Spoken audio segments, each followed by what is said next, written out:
গল্পের নাম নীল আকাশের নিচে। চরিত্র অরিত্র, একজন তরুণ চিত্রশিল্পী যার ক্যানভাসে জীবনের রং খেলে। মায়া, গ্রন্থাগারের এক শান্ত স্বভাবের কন্যা যার চোখে যেন গল্পের পৃষ্ঠা লুকিয়ে থাকে। শুরুটা ছিল নিঃশব্দে। একদিন অরিত্র শহরের পুরনো গ্রন্থাগারে গিয়েছিল কিছু রেফারেন্স ছবি খুঁজতে। সেখানে প্রথম দেখা মায়ার সঙ্গে। সে বইয়ের পাতায় ডুবেছিল, যেন শব্দগুলো তার আত্মার সঙ্গে কথা বলছে। অরিত্র মুগ্ধ হয়ে তাকিয়েছিল, কিন্তু কিছু বলেনি। ধীরে ধীরে পরের কয়েক সপ্তাহ তারা বারবার দেখা করতে লাগল, কখনো বইয়ের খোঁজে, কখনো কফির টেবিলে।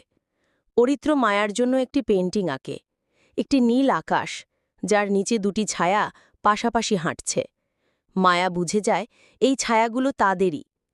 ঝড়ের রাত। একদিন হঠাৎ মায়া জানায় তাকে অন্য শহরে যেতে হবে পড়াশোনার জন্য। অরিত্র চুপচাপ শুনে যায়, কিন্তু তার চোখে ছিল এক অজানা ভয়। বিদায়ের দিন মায়া অরিত্রকে একটি চিঠি দেয়। তুমি আমার গল্পের সবচেয়ে সুন্দর অধ্যায়। আমি ফিরব, যদি তুমি অপেক্ষা করো। ফিরে আসা 2 বছর পর এক প্রদর্শনীতে অরিত্রের সেই নীল আকাশের পেইন্টিং ঝুলছিল। হঠাৎ এক দর্শক এসে দাঁড়ায়। মায়া।